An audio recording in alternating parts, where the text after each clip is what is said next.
Capítulo 33. Curiosas observações.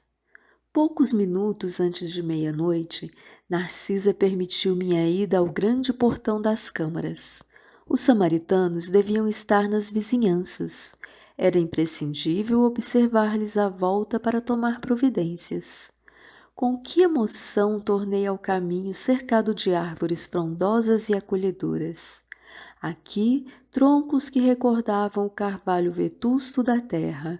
Além, folhas caprichosas lembrando a acácia e o pinheiro. Aquele ar embalsamado figurava-se-me uma bênção. Nas câmaras, apesar das janelas amplas, não experimentara tamanha impressão de bem-estar. Assim caminhava silencioso sobre as frondes carinhosas. Ventos frescos agitavam-nas de manso, envolvendo-me em sensações de repouso. Sentindo-me só, ponderei os acontecimentos que me sobrevieram desde o primeiro encontro com o ministro Clarencio. Onde estaria a paragem de sonho? Na terra ou naquela colônia espiritual? Que teria sucedido a Zélia e aos filhinhos? Por que razão me prestavam ali tão grandes esclarecimentos sobre as mais variadas questões da vida, omitindo contudo qualquer notícia pertinente ao meu antigo lar? Minha própria mãe me aconselhara o silêncio, abstendo-se de qualquer informação direta. Tudo indicava a necessidade de esquecer os problemas carnais, no sentido de renovar-me intrinsecamente, e, no entanto, penetrando os recessos do ser, encontrava a saudade viva dos meus.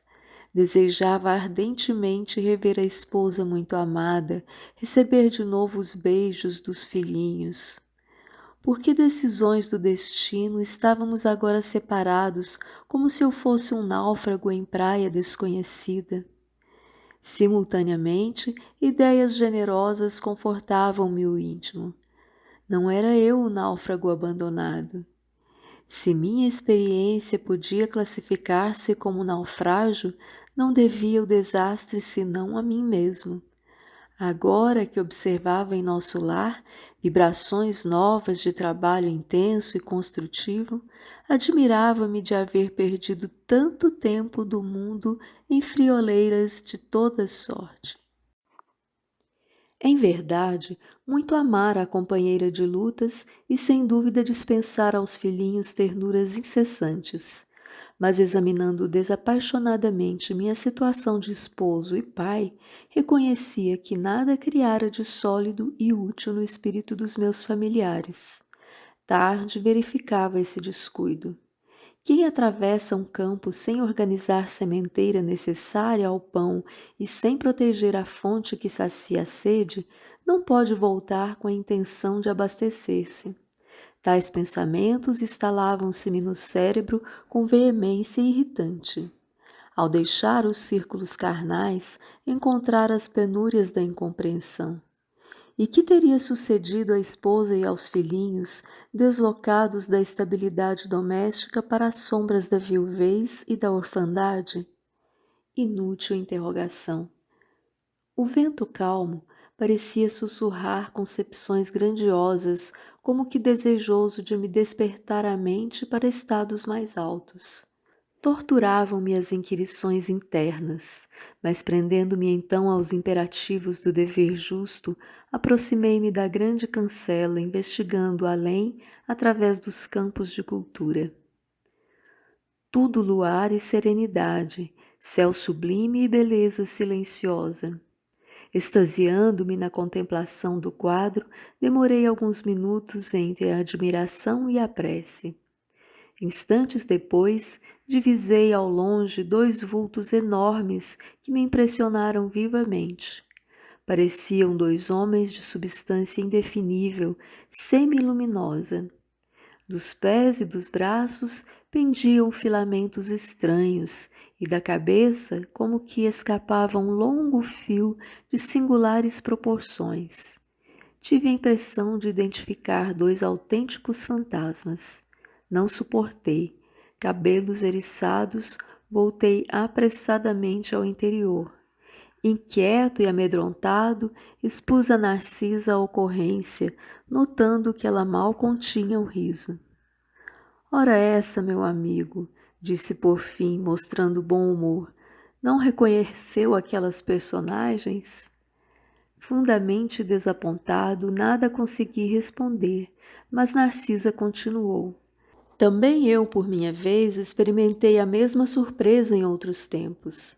Aqueles são os nossos próprios irmãos da terra.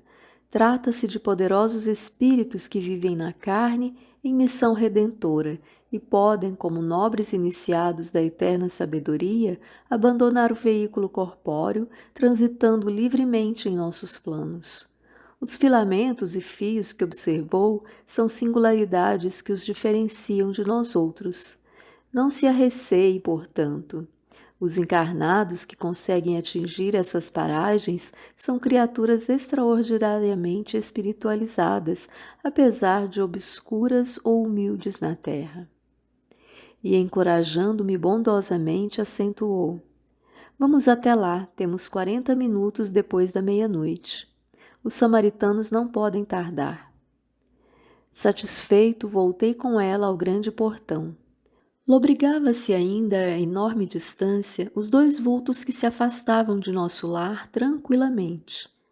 A enfermeira contemplou-os, fez um gesto expressivo de reverência e exclamou: Estão envolvidos em claridade azul, devem ser dois mensageiros muito elevados na esfera carnal, em tarefa que não podemos conhecer. Ali estivemos minutos longos, parados na contemplação dos campos silenciosos. Em dado momento, porém, a bondosa amiga indicou um ponto escuro no horizonte enluarado e observou. Lá vêm eles. Identifiquei a caravana que avançava em nossa direção sob a claridade branda do céu. De repente, ouvi o ladrar de cães a grande distância. Que é isso? Interroguei assombrado. Os cães, disse Narcisa, são auxiliares preciosos nas regiões obscuras do umbral, onde não estacionam somente os homens desencarnados, mas também verdadeiros monstros que não cabe agora descrever. A enfermeira, em voz ativa, chamou os servos distantes, enviando um deles ao interior, transmitindo avisos.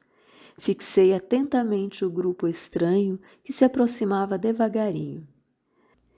6 grandes carros, formato diligência, precedidos de matilhas de cães alegres e bulhentos, eram tirados por animais que, mesmo de longe, me pareceram iguais aos muares terrestres.